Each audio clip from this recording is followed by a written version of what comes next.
O que tem de filho do diabo mercenário atrás de púlpito hoje engravatado, de Bíblia na mão pregando, falando Jesus, Jesus, o que tem hoje é impressionante. Parece que Pedro estava assistindo uma televisão. Impressionante, inigualável essa revelação. Amém. Evangelho de João, no capítulo 8, diz: Entretanto, Jesus seguiu para o Monte das Oliveiras. Ao amanhecer, ele voltou ao templo e todo o povo achegava-se ao seu redor. Então ele se assentou e lhes ensinava. Os escribas e fariseus trouxeram até ele uma mulher surpreendida em adultério. Forçaram-na a ficar em pé no meio de todos e disseram a ele: Mestre, esta mulher foi apanhada em flagrante ato de adultério. Assim sendo, Moisés na lei nos mandou que tais mulheres sejam apedrejadas. Todavia tu, que dizes a este respeito? Eles falavam assim para prová-lo e terem alguma coisa de que o acusar. Mas Jesus, inclinando-se, escrevia na terra com o dedo, como se não tivesse ouvido. Porque insistiram na pergunta, ele se levantou e lhes disse: Aquele que dentre vós estiver sem pecado, seja o primeiro a lhe atirar uma pedra. E novamente inclinou-se e escrevia na terra. Então aqueles que ouviram isso, sendo convencidos por suas consciências, foram se retirando um por um, começando pelos mais velhos até o último. Jesus foi deixado só, e a mulher ficou em pé onde estava. Quando Jesus se ergueu, não vendo a ninguém mais, além da mulher, disse a ela: Mulher, onde estão aqueles teus acusadores? Ninguém te condenou?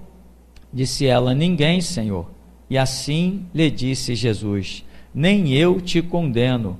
Podes ir e não peques mais. Amém, irmão? Podem sentar em nome de Jesus. Irmãos, nós temos uma consciência. E quando estudamos no seminário, alguns seminários, nos utilizamos de tantas passagens bíblicas, experiências e uma série de situações. E todo aquele que faz seminários nessa área assim, declara: existe diante de Deus um livro das consciências. Veja bem, não existe livro nenhum diante de Deus. Tá, irmão? Não existe livro nenhum diante de Deus. Mas o livro é símbolo de quê? Registro. As coisas que registramos, a simbologia nos dá como livros. Então, existe diante de Deus o registro das consciências, que nós chamamos de livro porque é a palavra que a simbologia nos dá o entendimento numa linguagem que só nós, espirituais, evangélicos, conseguimos decifrar. Então, esse livro, esse registro das consciências, ele vai mostrar a realidade do que vai dentro de você, não simplesmente pelos seus erros ou pelos seus acertos, mas pela sua consciência. Se a sua consciência está em paz, isso prova que você não consegue enxergar a sua culpa. Se a sua consciência está atormentada, se alguma coisa te incomoda, é porque você acredita ter culpa. Baseado nisso, existe um equipamento que os Estados Unidos usa muito, chamado detector de mentiras. Porque eles acreditam que o ser humano, quando fala algo que não lhe é próprio da consciência, existem umas pulsações cardíacas e neurológicas nesse ser humano que acabam acusando no aparelho.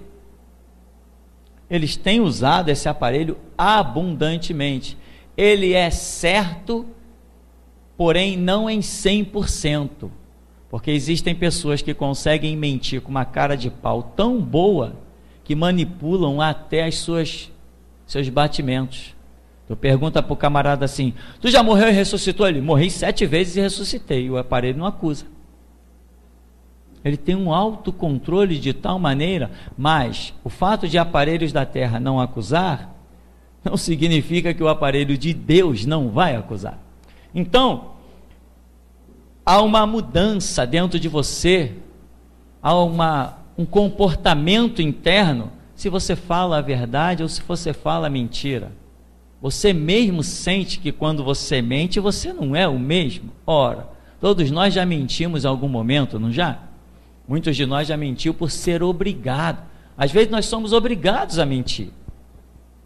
Porque aquela mentira vai trazer a paz, vai resolver um problema. E se você falar a verdade, você sabe com quem você está lidando, não vai aceitar a simples verdade dos fatos. E aí você, para colocar panos quentes, muitas vezes se vê obrigado a mentir. Mas não serás condenado por essa mentira.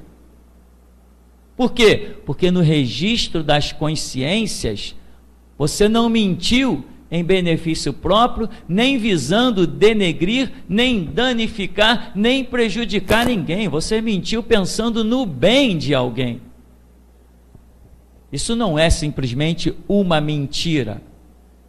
Porque mentira, os mentirosos não herdarão o reino de Deus. Mas Raabe mentiu, não mentiu? Os homens vieram. Cadê os espias que vieram aí? Ela falou, espia que vieram sim, mas já foram embora. Ó, se vocês andarem rápido, vai alcançar eles no meio do deserto. Foram naquela direção ali, ó. E os espias estavam onde? No terraço dela, escondidos debaixo de uma lona lá. Raabe mentiu, foi condenada? Não foi condenada. Foi feita uma promessa a ela.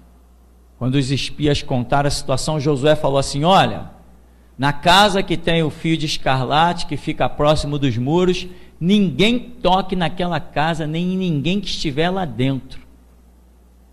Ué, ela teve uma recompensa pela mentira dela? Não. Aquilo não foi apenas, aquilo não pode ser classificado apenas como uma mentira. Não pode, não tem como. Raabe vai fazer parte da genealogia de Cristo. Os mentirosos não fazem parte disso. Então Raabe mentiu, não visou, ela visou a obra de Deus, ela reconheceu aqueles homens como homens de Deus e ela empreendeu todos os seus recursos para proteger aquilo. Que ela disse para aqueles homens, olha, depois que vocês secaram as águas do Jordão, atravessaram o Mar Vermelho, não tem força em mais ninguém, todo mundo treme diante do nome de Deus de vocês, certamente esses muros não tem nada a ver, vocês vão conquistar essa cidade. Então, ela usou palavras em prol da verdade, da justiça que ela havia tomado conhecimento e quis proteger aqueles homens.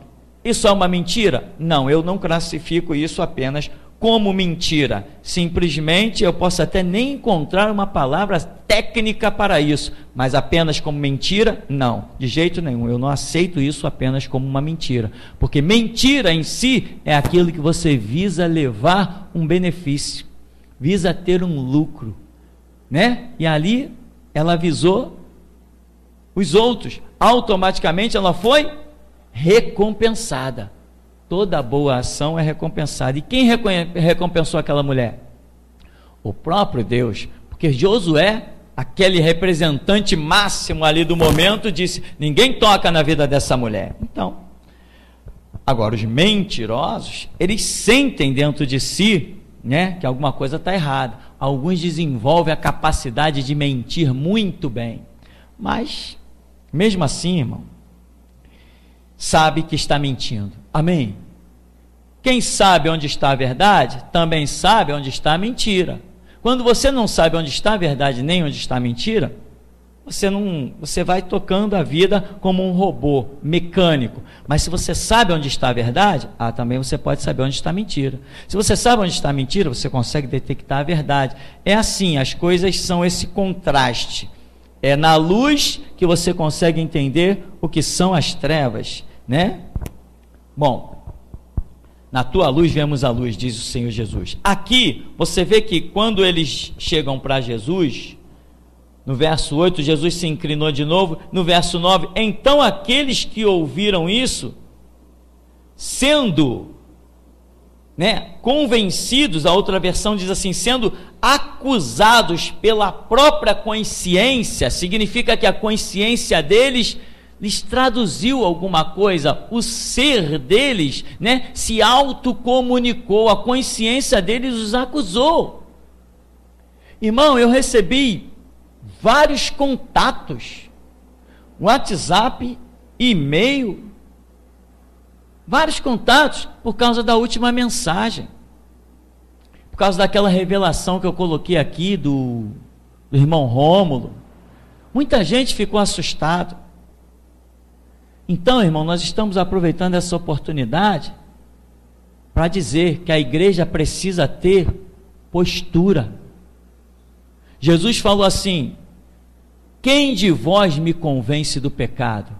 Uma posição radical, firme. Como que você vai apostar a vida no Evangelho? Como que você vai apostar a vida em Cristo se tem aí um alfinete incomodando a tua consciência? Se você tem uma pulga atrás da orelha te incomodando? Tem pessoas, meu irmão, que estão há muito tempo nesse ministério, mas o seu comportamento não mudou em nada. Estou falando de uma pessoa específica, mas pode pegar a palavra no geral, porque a queda de Davi foi específica, foi Davi, mas aquilo é lição para a minha vida, não é, irmão? A queda de Abraão foi específica, foi com Abraão, mas é lição para a minha vida, não é, irmão? Então, é uma pessoa específica, mas é uma mulher, especificamente falando, mas é para todos. Tem pessoas que não mudam nunca, meu irmão. Ah, que eu estou tentando, pastor, eu estou tentando me corrigir. Como é que é? Depois de 5 anos? Não tem mais correção, acabou. Quem conhece o Evangelho e não se corrigiu, meu irmão, com 2, 3 anos, não vai se corrigir nunca mais. Vai chegar o dia que Jesus vai chutar para fora.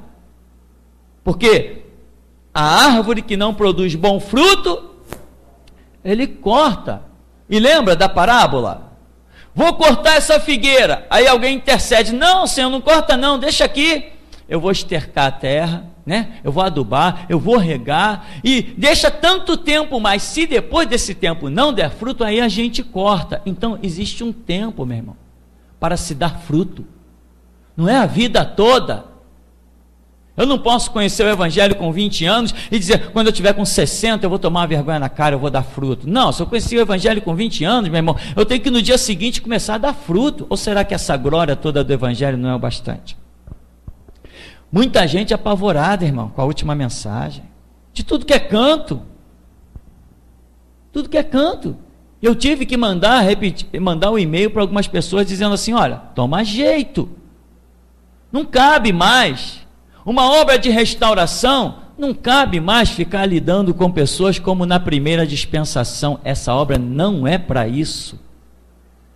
Restauração, meu irmão, não tem mais, não tem gabinete. Aqui não tem gabinete, Não vamos.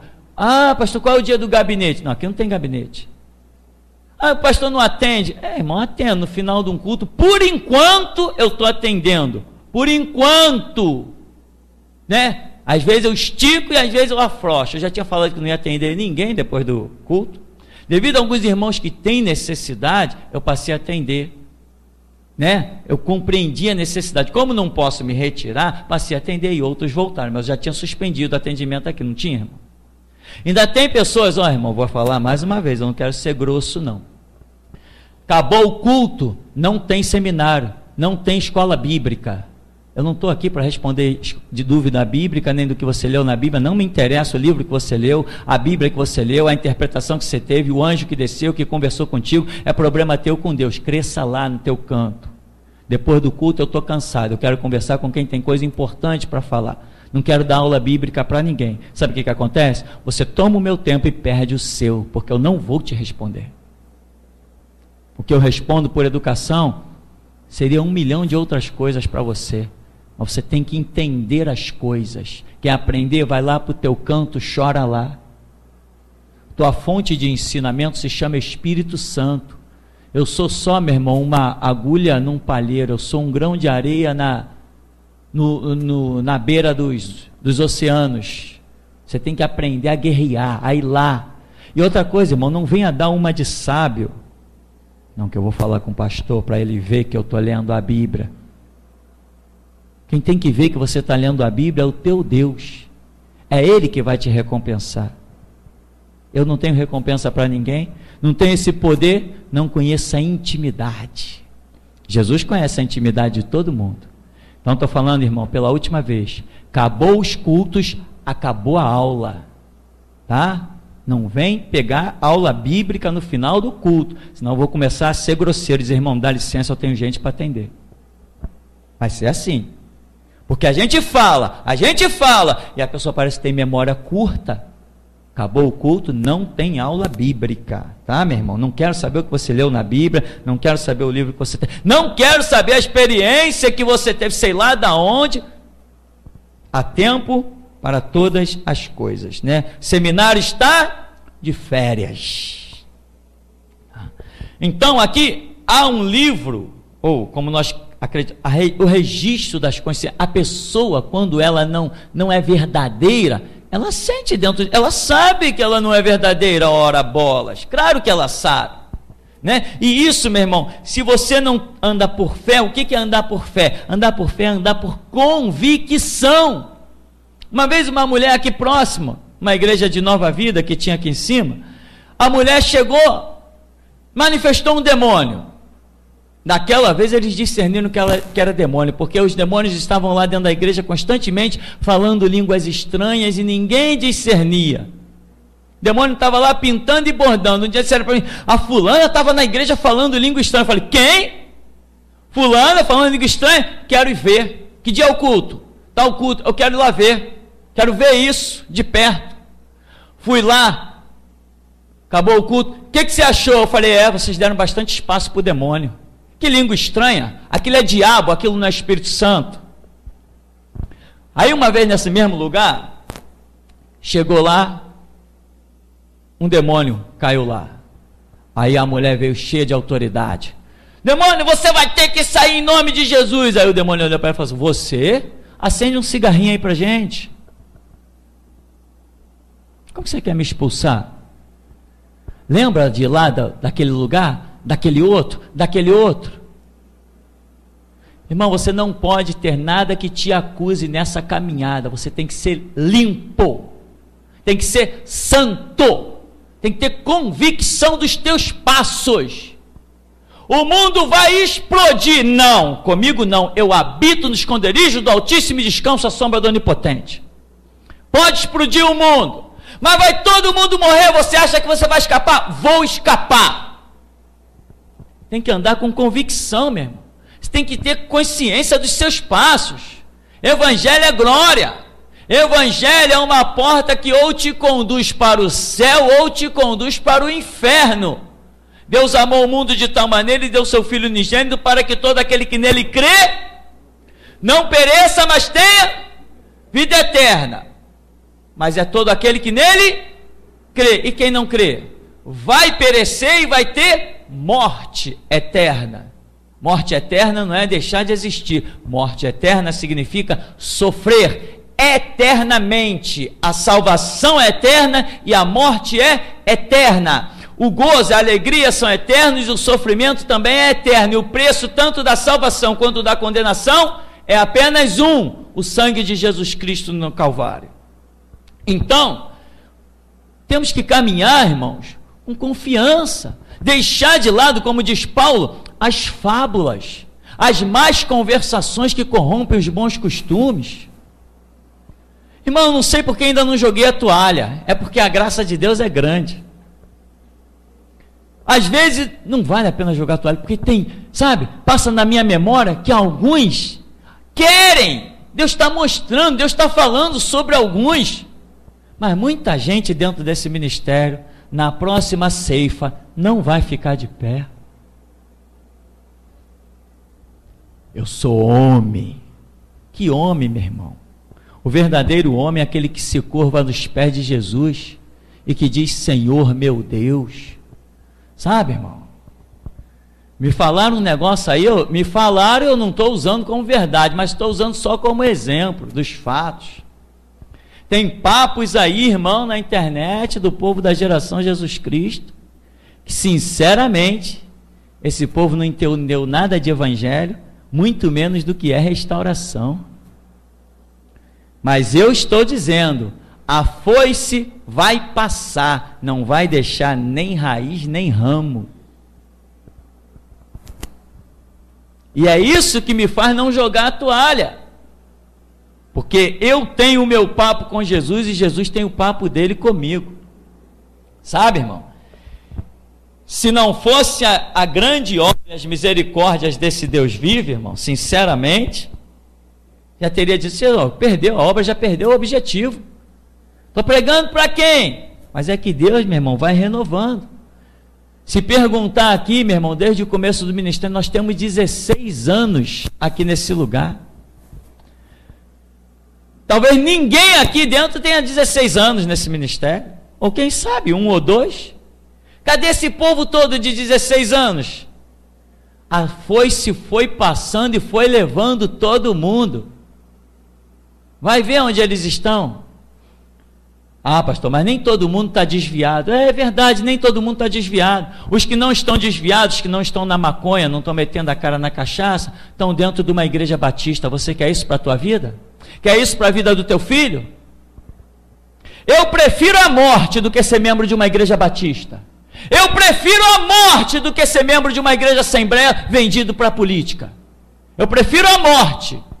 Eu não quero isso para os meus filhos, não quero isso para mim, não quero isso para você, nem para os teus filhos. Então, saíram daqui para congregar onde? Para servir de trampolim para político? Para servir de voto, de crédito para os pastores que apresentam seu rebanho na maçonaria? Irmão, controle-se. Perca o freio só quando você estiver na direção de Jesus. Aí você perde o freio, dá de cara lá em Jesus. Mas o resto, meu irmão, tem que ter sabedoria, equilíbrio, pé firme. Irmão, presta atenção. Muitos dos que aqui estão não vão nem herdar o reino de Deus. Além de se desviar, não vão nem herdar o reino de Deus. Sabe, meu irmão, não tem um rei chamado Zedequias? O do relógio? Ezequias? Faz que nem ele, irmão. Vira a cara para a parede. Senhor, tem misericórdia da minha alma. Diz talvez assim, lembra-te que eu andei na tua presença, um dia, seja lá o que for. Quem sabe Deus não vai retroceder a sombra, meu irmão, no relógio, para te dar misericórdia e compaixão. Mas eu estou dizendo que tem gente aqui dentro hoje, que vai se desviar e vai para o inferno, e vai amargar, que um dia sentou num banco de igreja, ouviu a mais límpida e cristalina verdade e não aproveitou, e essa consciência vai o torturar mais do que os grilhões da escravatura do Brasil. A consciência, meu irmão, é o que mais vai torturar no inferno. Esse negócio de tridente, espetando com garfo, fogo queimando, isso é fábula, meu irmão. A tua consciência será o teu pior carrasco, uma vez condenado na eternidade. Igreja não é brinquedo. Você acredita que o Filho de Deus morreu na cruz? Que ele era inocente? E você vai brincar com isso? Você acha que Deus, o Pai de Cristo Jesus, vai brincar com isso? Se acha, muito bem. Se acha que não vai brincar, irmão, muda a história. Muda a história, meu irmão. Muda a história. Tem pessoas que mandam alguns e-mails. Não, pastor, que eu estou mudando. Eu estou mudando as minhas atitudes. Eu vou mudar a minha história. Eu digo para minha esposa assim, aqui. Vê se alguém depois de 6 anos de geração de Jesus Cristo vai mudar agora. Vai mudar nada, meu irmão. Que vai mudar o quê, meu irmão? Como que vai mudar? Eu mudei a minha história, meu irmão, entrando numa igreja batista. Conheci a Bíblia dentro de uma igreja batista, meu irmão. Eu mudei a minha história, eu não conhecia nada do que vocês hoje conhecem. Eu não ouvia nada do que vocês hoje ouvem. Eu não conhecia de Bíblia o que vocês conhecem. Eu mudei a minha história, meu irmão. Com 2 anos de igreja batista, eu pregava na igreja e eu dava aula para todo mundo à minha volta. Trabalhava, tá, irmão? Tinha que trabalhar. Eu trabalhava no Bradesco, eu trabalhava em vários lugares, depois fiquei desempregado, tal. Tinha a minha vida, tinha os meus biscates. Não era um desocupado que tinha tempo para a Bíblia, não. Mas para a Bíblia, meu irmão, quer você tenha tempo ou não, nem que você pendure ela no pescoço e vai lendo na rua, na condução, bota no celular para tocar hoje, faz qualquer coisa, mas sem Bíblia não há Deus. Se você não tem Bíblia, também você não tem Deus. Então, eles ouviram e foram convencidos, foram acusados pela própria consciência. E um por um foi ameaçado. Irmão, se a tua consciência te acusa, acaba a tua vida. Acaba a tua vida. Lá no tribunal, quando me chamaram para depor contra o delegado, a juíza da CGU, Corregedoria Geral Unificada, ela perguntou assim para mim: o senhor achou a sua prisão injusta? Falei, achei a minha prisão muito injusta, porque na minha consciência não existe delito. O que eu faço, estou disposto a fazer até o meu último dia sobre o planeta Terra. E se alguém quiser me impedir de fazer o que eu faço, só existe um caminho: tem que me matar. Sabe o que é isso? Ficou todo mundo me olhando com cara de tacho. Sabe o que é isso? É plena convicção dos seus passos. Quem quiser revirar a minha vida, meu irmão, revire ela do jeito que quiser. E tudo que encontrar vai me edificar. Por mais que tentem me denegrir. Tem gente que não tem consciência das coisas, não sabe o passo que vai dar. Soube da história de um pastor aí. Isso já é vários casos são assim, mas ontem tinha alguém conversando comigo sobre isso. O camarada assumiu uma igreja, aí ele, com a capa de bom samaritano, ele falou assim: eu não quero nada da igreja no meu nome, eu não quero ficar com o dinheiro da igreja. Então ele elegeu um irmão para assumir, ficar com o dinheiro da igreja, com a contabilidade da igreja e tal. Passou um tempinho, o tal do irmão meteu a mão em tudo, roubou, levou tudo, e ele ficou lá achando que o culpado era o irmão. O culpado foi ele. O sacerdote tem as suas funções. O dinheiro da igreja é responsabilidade do sacerdote. Era ele que tinha que cuidar. Não, para que ninguém fale mal de mim, então deixa o dinheiro a cuidado de outro. Negativo, o dinheiro da igreja é a cuidado meu. Cuidado meu. Pastor, a igreja tem conta? Tem, a minha, com o meu CPF, no meu nome. Pastor, isso está certo? Eu posso todas as coisas naquele que me fortalece. O certo e o errado aqui é o que Jesus diz. Tem uma conta em nome da igreja? Eu sou trouxa de abrir uma conta em nome da igreja e ficar pagando R$50 por mês para banco? No final do ano pago R$600 para o banco? Não, eu abro uma conta no nome meu mesmo e não tenho que dar nenhum centavo para o banco. É assim que funciona. Alguém, pastor, me dá o número da conta aí para depositar um dízimo. Está aí, ó. É o meu nome, está no meu próprio nome. Quer depositar? Deposita. Não quer depositar? Não deposita. E se eu abrir uma conta em nome da igreja? Quem é que vai mexer lá? É você ou sou eu? Quem vai ser o responsável da conta? É você ou sou eu? Que diferença faz se ela vai estar no meu nome ou vai estar no nome da igreja mesmo? Se quem vai mexer sou eu mesmo.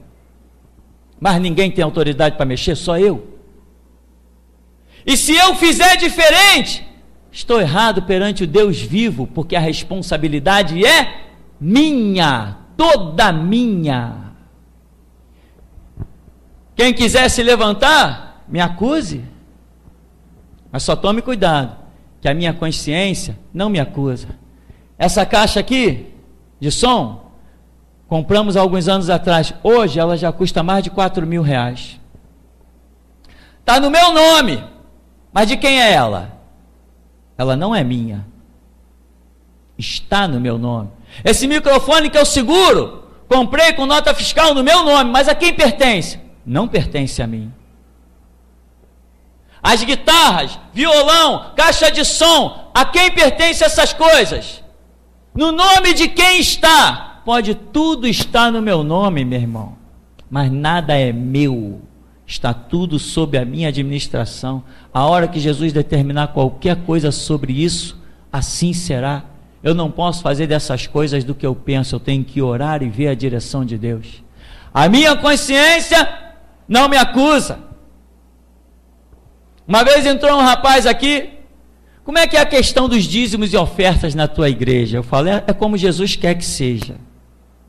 Não, porque nas assembleias tem uma comissão, na Maranata tem o presbitério, não sei aonde, nos batistas tem a sessão de negócios. Eu falo, aqui não tem nada dessas palhaçadas, aqui tem o que Jesus quer que tenha, aqui eu cuido de tudo, porque eu sou fiel em toda a casa do Senhor meu Deus. Eu sou fiel! Meu irmão, você tem que ter consciência dos teus passos, convicção dos teus atos. O acusador não pode ficar enchendo o saco de Deus por causa de você. Olha lá o que ele fez. Posso acabar com ele agora? Aí vem Jesus, ó Pedro, essa noite o diabo te pediu para você andar que nem trigo, mas eu roguei por você.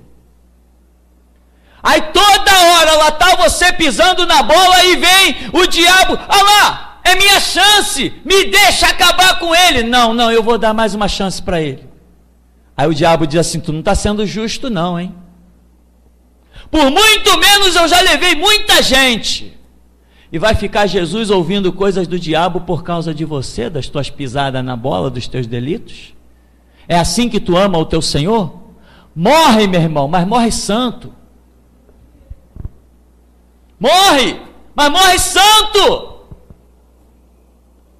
É assim que acontece. Lembra que Apocalipse diz, glória a Deus nas alturas, porque já o acusador dos nossos irmãos foi derribado. Mas ele ainda não foi derribado, ainda será o acusador dos nossos irmãos. Se o diabo nos acusa perante quem? Perante os demônios dele?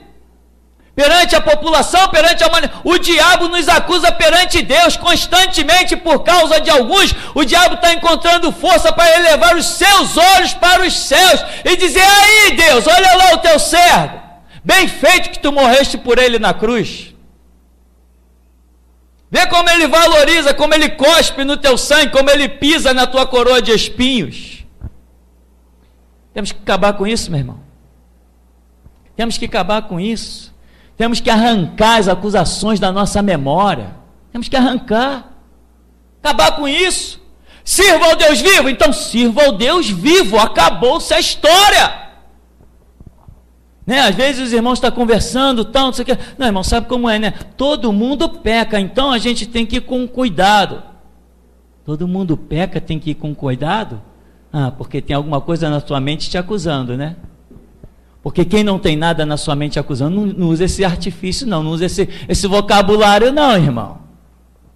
Nós reconhecemos que não somos a perfeição, mas não tem esse negócio de viver pecando não. Que nem tinha um corinho antigo que dizia assim, tropeça aqui, cai acolá, e depressa levanta, começa a cantar, tropeça aqui, cai acolá. Isso não é vida de crente não. Crente tem que ser levantado da lama por Jesus e ficar de pé.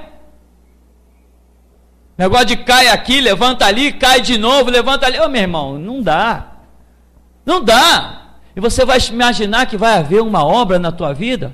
Um ministério, olha para si, homens e mulheres, olhe para si mesmo. Do jeito que você está, Jesus pode se manifestar.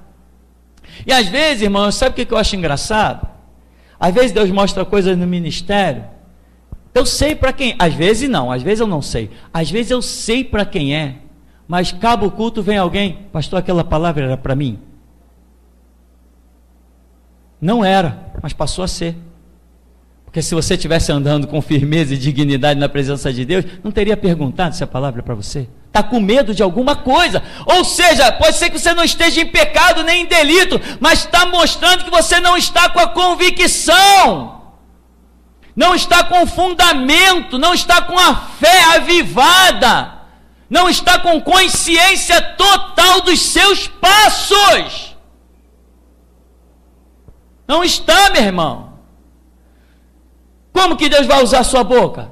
Deus não usa a boca de quem tem dúvida, Deus só usa a boca de quem tem convicção. Deus tem uma grande obra para realizar com um povo que se chama pelo seu nome, ao qual Ele deu esse nome, geração Jesus Cristo. Mas muita gente não está preocupada com isso, né?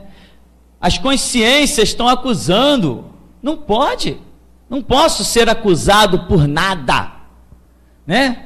Paulo diz, olha, em tudo eu preservo a pureza da minha consciência. Eu não fui pesado a ninguém. Eu sei em quem tenho crido, estou bem certo que Ele é poderoso para guardar o meu tesouro até o dia final. Caramba, que convicção! Como é que você, se tem dúvida, vai declarar, quer vivamos, quer morramos, somos do Senhor? Aí vem uma seta do diabo e diz assim, é mesmo? Tem certeza? Já esqueceu semana passada? Já esqueceu essa noite? Cadê a convicção? Quem tem dúvida não tem fé, meu irmão. E a respeito de quem a fé oscila, sem fé, é impossível agradar a Deus, e quem não agrada a Deus não vai morar no seu reino. Parece que às vezes nós esquecemos que há uma salvação proposta. Ninguém aqui é salvo, meu irmão. Estamos atravessando um deserto e vamos ter que encarar nesse deserto a sede, a fome, o sol escaldante, a tempestade de areia. Nesse deserto nós vamos ter que encarar as serpentes que vão brotar da terra. Quem não tiver fé para olhar para onde tem que olhar, vai ser picado e vai morrer. E muitas vezes a terra vai abrir e vai levar muita gente. Irmão, não seja uma vergonha de Jesus Cristo. Não pense que porque o teu pecado está escondido, meu irmão, dos homens, que ele não está sendo uma vergonha. Porque o diabo está lá por causa de você, está lá ele, nas regiões celestes. Houve um tempo em que os filhos de Deus foram apresentar-se diante de Deus, e eis que o Senhor olhou no meio dos seus filhos, e lá estava Satanás. De onde vem Satanás? De rodear a terra e passear por ela. Viste tu, meu servo Jó? Vi. Viu que ele é um homem íntegro, reto, temente a Deus e se desvia do mal? Eu vi. Irmão, se o diabo está de olho em quem é íntegro, reto, temente a Deus, que se desvia do mal, está indo diante de Deus pedindo para tentar esses íntegros. Imagina quem está pisando na bola.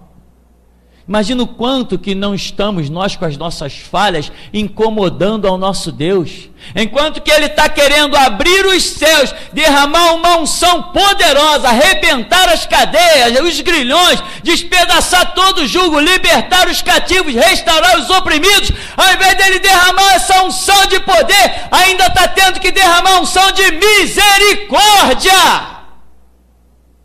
Estágio ultrapassado. Unção de misericórdia é estado ultrapassado, meu irmão. Quem ainda está precisando de misericórdia não pode alcançar poder de Deus. Quem ainda precisa ser levantado não tem como levantar o próximo. Se tu está caído, não dá para estender a mão para ninguém. Levanta-te, resplandece, porque já vem a tua luz, e a glória do Senhor vai nascendo sobre ti. Tem que acordar, irmão. Tem que ter convicção. Pessoas andam com Deus 5 anos, 6 anos, 10 anos, 12 anos, mas nunca estão de pé. Estão sempre oscilando. Você acha que se eu fosse uma pessoa de oscilar, eu teria encarado todo um sistema? Hoje estão falando coisas que eu já tinha falado antes. Um advogado aí fez uma receita de pamonha e colocou lá dentro do... Como é que chama aquele bando de... do dossiê lá, para provar que os juízes não leem as coisas. Ora, eu já falava isso, eu já falava em vídeo, eu mencionei alguns vídeos. Aí o camarada foi lá e na hora da audiência ele falou assim, bom, na página tal, conforme está escrito, aí ele começa a ler a receita da pamonha. Ora, mas os juízes não viram que o cara jogou uma receita de pamonha dentro do dossiê? Então ficou provado que eles nem leem isso aí. E você acha que eu ia falar do sistema judiciário se não tivesse convicção do Deus que eu sirvo? Você acha que eu ia me meter a falar de maçonaria que matou o presidente Kennedy, mata todo mundo que se mete no lugar, na frente deles? O rifle que matou o presidente Kennedy lá nos Estados Unidos na época, era uma arma de alcance tão poderoso que ela só foi ser conhecida agora, recentemente, na nossa era. Você acha que eu ia falar contra esse sistema? Você acha que eu ia falar contra essas organizações poderosíssimas se eu tivesse alguma coisa para me acusar? Irmão, vou dizer uma coisa: ninguém aqui tem obra igual a minha. Quem quiser alcançar uma obra vai ter que ser uma superior à minha, porque dessa dispensação sou eu que comando. Você vem para a próxima. Então você tem que ser melhor do que eu. Se eu me considero santo, você tem que ser o santíssimo. Se eu me considero bom, você tem que ser 10 vezes melhor do que eu. Se eu tenho vontade de morrer por Cristo, a tua vontade tem que ser muito maior. Enquanto eu fico esperando morrer por Cristo, você tem que correr para morrer por Ele. Não dá, irmão, para ficar ainda. Restauradores não precisam de ser restaurados. Restaurador já está restaurado. Tem que ser que nem... Quem me convence do pecado? Quando você abrir a boca, todo mundo tem que se calar, irmão. E há quanto tempo ninguém se cala quando você abre a boca? Quando a unção, eu vou te dar uma dica poderosa, irmão. Quando a unção está sobre você, você abre a boca, todos se calam.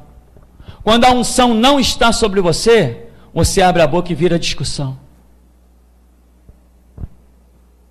Quando virar discussão, meu irmão, é porque a unção não está em cima de você. O Espírito Santo vem com a direção e ele cala todo mundo para você falar. Agora, se isso não estiver acontecendo, é porque ele já não está indo contigo.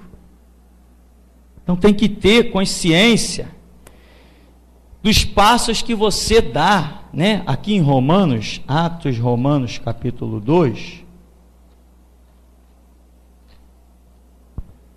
diz assim: portanto é indesculpável ao homem, sejas quem for quando julgas, porque a ti mesmo te condenas em tudo aquilo que julgas no teu semelhante, pois tu que julgas, praticas exatamente as mesmas atitudes. Quer dizer, como é que tu pode repreender, né? Você foi chamado para sacerdote? Sacerdote repreende. Mas como você pode repreender se você faz as mesmas coisas? Aí vira hipocrisia. Mas nós sabemos que o julgamento de Deus é de acordo com a verdade contra os que praticam tais ações. Deste modo, quando tu, um simples ser humano, julgas e todavia praticas os mesmos atos, pensas que de alguma forma escaparás ao juízo de Deus? Tem gente que é assim, né, irmão? Só porque o seu pecado não está descoberto, não foi lá na internet, ninguém vai falar, não vai ter coragem de falar, eu tenho as provas, e etc, e etc, etc. Tem gente que pensa, só porque o seu pecado está em oculto, que vai escapar. Quem te julga, quem nos julga, meu irmão, julga também os pecados ocultos. Amém? Porventura desprezas a imensa riqueza da bondade, tolerância e paciência, não percebendo que é a própria misericórdia de Deus que te conduz ao arrependimento? Entretanto, por causa de tua teimosia e do teu coração insensível e que não se arrepende, acumulas ira sobre ti no dia da ira de Deus, quando se revelará plenamente o seu justo julgamento. Ou seja, o que eu entendo aqui? Deus conduz ao arrependimento, a pessoa entende, mas a pessoa permanece teimosa. Não, irmão, tem que jogar tudo para o alto. Como disse, né? Até quando cocheareis entre dois pensamentos? Se o Senhor é Deus, segue. Se Baal é Deus, segue. Mas tem que tomar uma atitude, não pode ficar cocheando entre dois pensamentos, porque entre dois pensamentos não tem nada definido. Você tem que definir a sua vida, a sua ideologia, os seus passos, a sua história. Deus retribuirá a cada um segundo o seu procedimento. Ele concederá vida eterna aos que, perseverando em fazer o bem, buscam glória, honra e imortalidade. Por outro lado, reservará ira e indignação para todos os que se conservam egoístas, que rejeitam a verdade e preferem seguir a injustiça. Ele trará tribulação e angústia sobre todo ser humano que persiste em praticar o mal, em primeiro lugar para o judeu, em seguida para o grego. Ele trará o quê? Tribulação e angústia. Sobre quem? Sobre todo ser humano que persiste em praticar o mal. Todo, isso inclui eu e você. Não importa que eu esteja atrás do púlpito, não importa que você esteja aí de Bíblia na mão, nós temos que parar de praticar o mal. Ah, ou será que já nos tornamos tão insensíveis que já não sabemos mais o que é o mal? Jesus falou: aquilo que quereis que os homens vos façam, fazei-lhes vós também. Então, temos que sondar a nossa atitude. Se o que eu faço, eu gostaria que alguém fizesse e me incluísse na história. Aquilo que eu quero receber, disso eu devo dar. Diz: porém, glória, honra e paz para todo que perseverar na prática do bem. Primeiro para o judeu, depois para o grego. Veja bem, irmão. Porém, glória, honra, paz para todo que perseverar. Não é o que conhece. Jesus não dará honra, glória, enfim, para quem conhece o bem, é para quem persevera na prática do bem. Eu não posso começar que nem um avião, meu irmão, decolando, mas não cumprir o meu trajeto. Para que um avião vai decolar se ele vai cair no meio do caminho? Imagina um piloto dizendo assim: não, esse avião ele tem condições de decolar muito bem, mas depois na hora de aterrissar ele vai explodir. Ele vai decolar? Assim é a vida de muito crente, meu irmão. Decola muito bem, mas depois vira uma desgraça. Não percebe que os seus talentos estão indo embora. Não percebe que a sua vida figurou uma rotina. Não percebe que os seus pensamentos só lembram de Deus no dia e na hora do culto. Se você está acordando, meu irmão, e o teu primeiro pensamento não é Jesus, piscou a luz vermelha para você, corre desesperadamente. Quando eu abro os meus olhos, o primeiro nome que eu lembro é Jesus. Se isso não está acontecendo contigo, meu irmão, eu te asseguro uma coisa: alguma coisa está errada. Você não pode despertar sem ter Jesus em sua memória. Não, pastor, mas eu tenho que despertar pensando nas minhas atividades do dia. Não, você vai sempre despertar pensando naquilo que te é mais importante. E se você acorda pensando nas suas atividades profissionais, é isso que é mais importante para você. Jesus é segundo plano para você. E aqueles cujos quais Jesus é segundo plano, nunca serão nada. Porque está escrito: amarás ao Senhor teu Deus sobre todas as coisas, de todo o teu entendimento, de toda a tua alma, em primeiríssimo lugar. As demais coisas são demais coisas.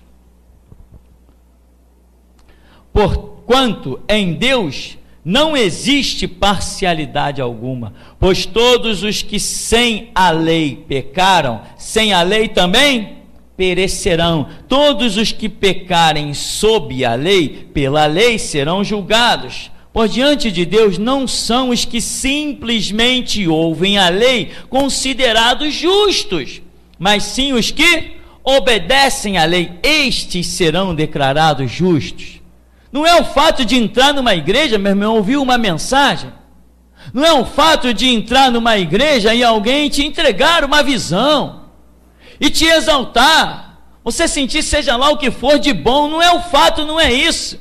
Mas aqui diz: mas sim os que obedecem à lei, esses serão declarados justos. Primeiro você tem que passar pelo prumo da lei, ser purificado, branqueado ali, para ver se Jesus vai te declarar do outro lado realmente justo. Não basta entrar numa igreja, irmão. Você entra na igreja para isso que está acontecendo aqui nesta manhã, para ouvir que há um céu e um inferno, para ouvir que o Deus que te ama é o mesmo que vai te odiar na hora do julgamento, para ouvir que o Deus que hoje te diz assim: meu servo amado, eu te dou do meu espírito, se tu pisar na bola lá, um dia ele vai te dizer assim: apartai-vos de mim, maldito, vós que praticais a vida eterna, praticais a iniquidade. Herdar a vida eterna é uma questão de perseverança no bem. Basta, irmão, basta, a foice vai passar. A figueira está sacudindo já. Agora, nesta manhã, a figueira está sacudindo. Basta! O sangue do Senhor Jesus não vai servir de esterco para ninguém. Ninguém vai se esconder falsamente debaixo desse sangue. Diz o Salmo número 1, que o ímpio não permanecerá na congregação do justo. Não tem mais condição, irmão. Não tem. Olha para a tua vida. Um professor de matemática se forma com 4 anos. Estuda matemática financeira, faz cálculos para mandar foguete para a Lua. Um engenheiro mecânico, o camarada estuda 4 anos para se formar na engenharia mecânica. As Forças Armadas querem dar o que esse cara quiser, para que ele permaneça lá. 4 anos. Tem pessoas que passam a vida inteira dentro da igreja e nunca estão aptos para serem mestres na Escritura. Estão sempre: não, irmão, eu dei uma tropeçadinha ali. Que tropeçadinha, meu irmão? Nós não temos mais tempo para dar tropeçadinha. Tem alguns irmãos aqui que acham que são super-homem. Eu não resisti, pastor. A mulher muito linda, muito sensual, uma escultura de Rodin, uma obra de Picasso. Não dá para resistir. É por isso que você está no banco e eu estou aqui. Porque não tem homens que façam esculturas, nem o próprio Deus que faça uma escultura dessa para me derrubar. Quem olha para Jesus Cristo, meu irmão, vê que Ele é o mais belo dos milhares. Ele é o lírio dos vales. Ele é a rosa de Saron. Ele é o sol da justiça. Ele é a resplandecente estrela da manhã. Tudo que há nele me atrai. Assim como você anda nessa sociedade no meio das prostitutas, eu também andei e nunca conheci um quarto de motel com nenhuma delas. Nunca traí uma namorada sequer. Nunca traí uma namorada sequer.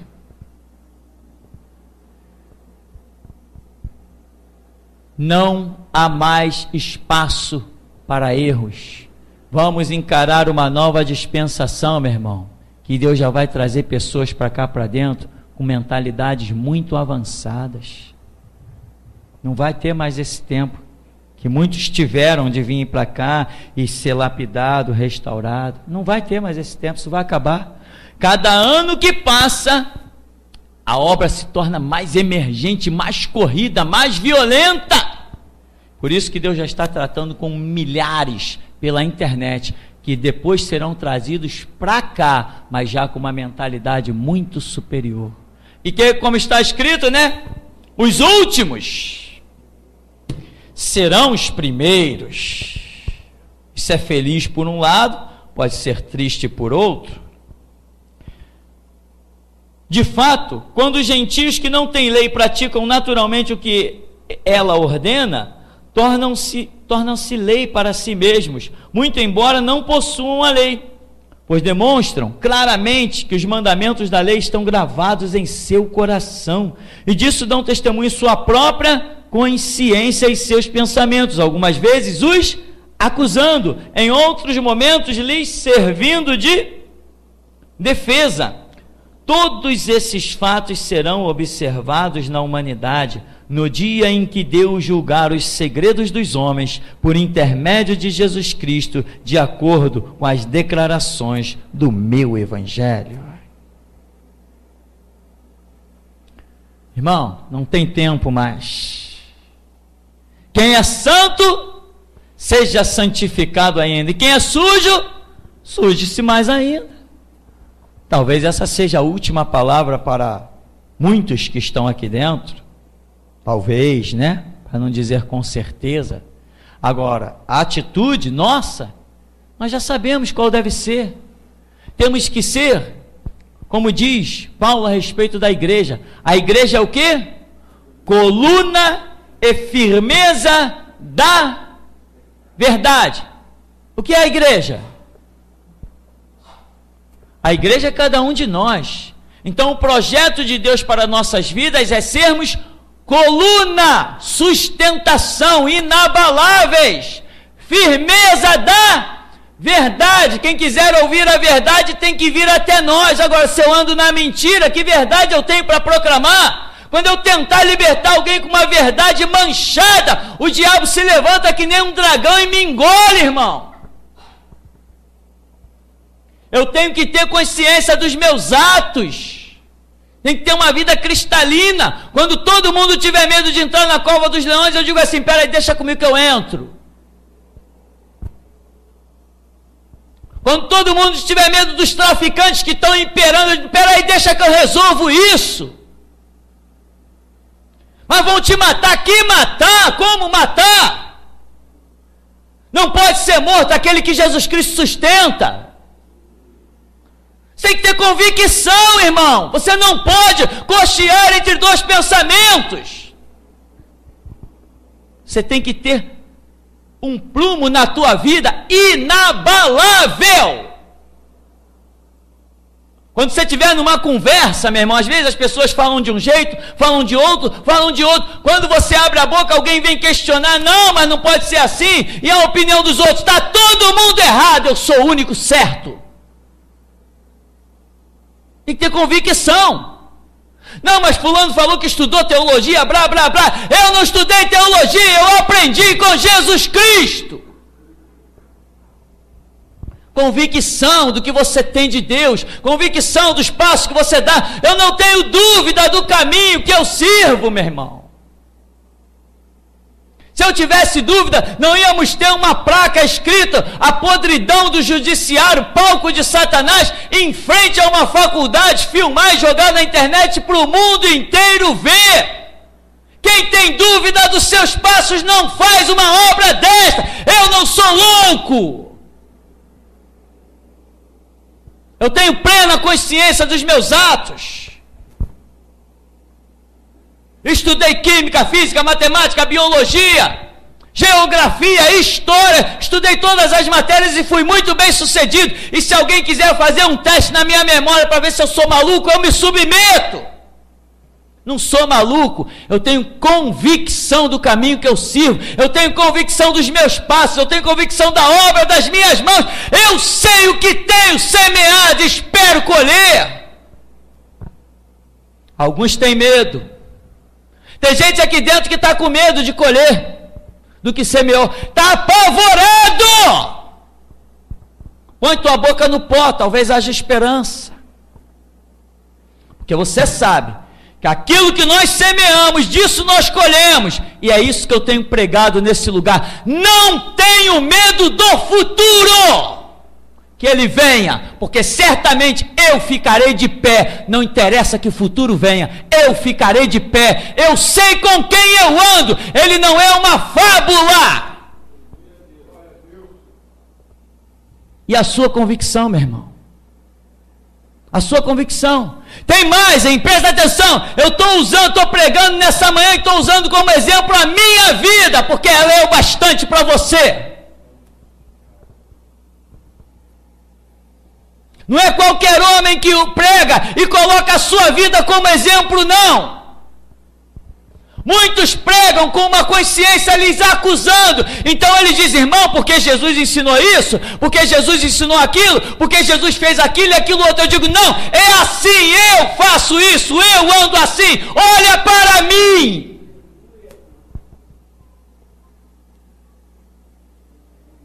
Onde estão os Exus? Onde está a Pombagira e o Tranca-Rua? Onde estão as legiões do inferno? Quer ter dúvida se eles vivem? Vai nos terreiros de macumba, espera sexta-feira, vai nos terreiros de macumba, que tu vai ver Exus pesados, possuindo pessoas, que quando largam os seus cavalos, fica uma poça de sangue no chão. Eles são terríveis. Vai nos terreiros de macumba ver a manifestação do demônio chamado São Pedro, que come, sabe o que? Brasas vivas. Você vê ele pegar da churrasqueira a brasa viva e trincar nos dentes e engolir. Eu sei que eles são reais, mas mais real que eles é a minha fé no Deus vivo. Ninguém desafia as trevas, meu irmão, se não tiver convicção da luz. Ninguém desafia o diabo se não tiver convicção que anda com Jesus Cristo. Não tenho medo de nada, não tenho medo de ninguém. Se alguém disser que vai me matar e puder realizar esse intento, ele vai me matar. Mas eu não abro mão da minha fé e da minha santidade em Cristo Jesus. Eu não sou atraído por um par de pernas torneadas, meu irmão. Eu não sou atraído por uma maquiagem bonita, meu irmão. Eu não sou atraído por cabelos lisos ou cacheados, meu irmão. Isso é coisa para criança. Eu sou homem.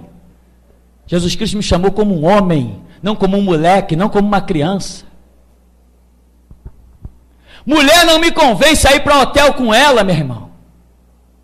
Eu trabalhei na empresa de ônibus, trabalhei numa cooperativa de táxi, aqui em cima, Coparioca.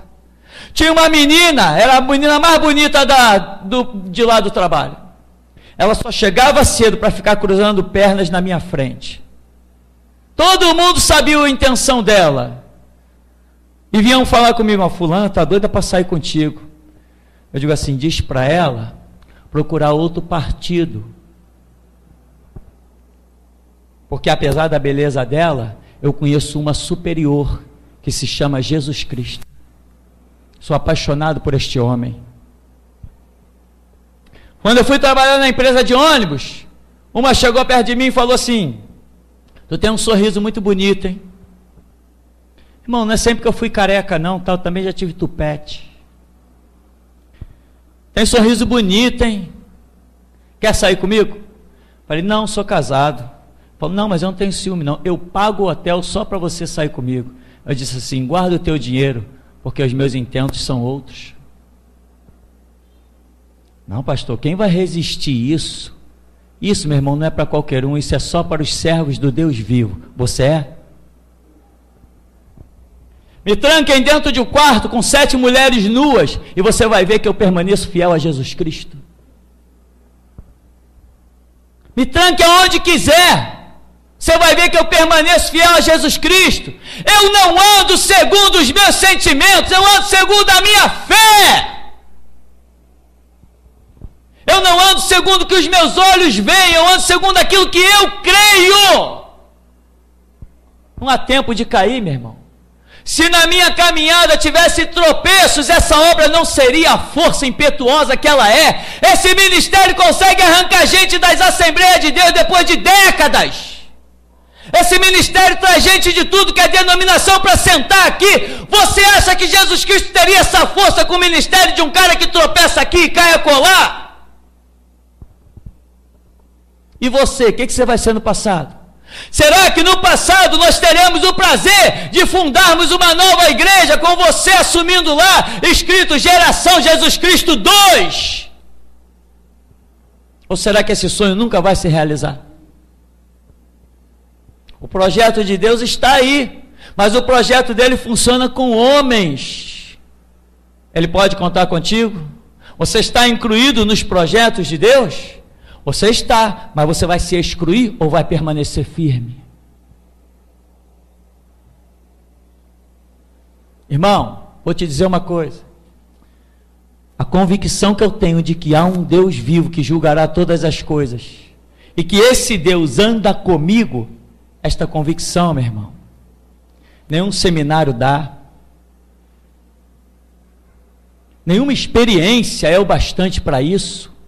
Isso é algo que transcende a qualquer estudo, é algo que transcende a qualquer experiência. Isto é uma ação do Espírito Santo dentro de você, esta ação, ela só acontece quando você está desejoso de que ela aconteça, quando você quer banir todas as dúvidas da sua vida. Você vai passar por luta e por prova, você vai passar pelas tentações das prostitutas, dentro e fora da igreja, você vai passar pelas fornalhas, você vai passar pelas covas, você vai passar pelos vales da sombra e da morte, você vai passar por tudo que é prova, mas se você ama Jesus Cristo, você fica de pé. Quem não é apaixonado por Jesus Cristo, tem sempre uma desculpa: pastor, a carne é fraca, né? O senhor sabe como é. Aí dizia um pastor antigo: e o espírito sem vergonha, né, irmão? Irmão, a Bíblia diz o seguinte: uns confiam em carros, outros em cavalos, mas nós faremos menção do nome do Senhor. Uns se encurvam e caem, mas nós nos levantamos, e eis que estamos de pé. Salmo 20. Então, meu irmão, não vem com papo. Outra coisa, meu irmão, não quero mais ouvir de você as suas quedas. Não quero ouvir de ninguém as suas quedas. Eu não quero saber das quedas de ninguém. Jesus conhece as suas quedas. E quem vai te julgar é Ele, não sou eu. Irmão, não estou falando para uma pessoa só não, tá? Que fique bem claro, não estou falando para uma pessoa. Porque alguém pode até julgar que eu esteja falando da sua situação, do seu caso. A pregação desse púlpito não é para uma pessoa. Se Deus te colocou aí sentado hoje para você ouvir, ela é para todos que estão sentados aqui, ela é para todos que estão ouvindo pela internet, ela é para todos que vão ouvir daqui até que a raça humana seja extinta. A pregação é para todos que vão ouvir. Se não for para aqueles, Deus não deixa nem ouvir, mas quem ouvir é para esse. Inclusive, é para mim e para você, para mim também, porque eu estou ouvindo a pregação assim como você está ouvindo. Ao mesmo tempo que eu estou falando, eu também estou ouvindo. Então, meu irmão, aquele que está de pé, cuide, vigie, para que não caia. Agora, a Escritura diz, e eu creio nisso, Deus não nos deixa ser tentados além do que podemos resistir. A Bíblia diz assim: foge da prostituição, foge do pecado, foge da aparência do mal. Sabe o que eu tenho a te dizer, meu irmão? Se você não se considera forte o bastante para passar na rua que tem a tentação, dá a volta. Os judeus consideravam impuro passar por Samaria. Eles davam uma volta de 3 quilômetros, quando poderiam ter percorrido apenas 600 metros. Eles não passavam por Samaria, eles davam volta de 3 quilômetros, porque achavam que ali eles poderiam pecar. Sabe o que eu tenho a te dizer? Vai tu e faz o mesmo. Mas se tu queres permanecer de pé, meu irmão, rasga tuas vestes, chora tuas lágrimas de sangue, que no futuro você vai colher daquilo que hoje você tem plantado. E até aqui nos tem ajudado o Senhor.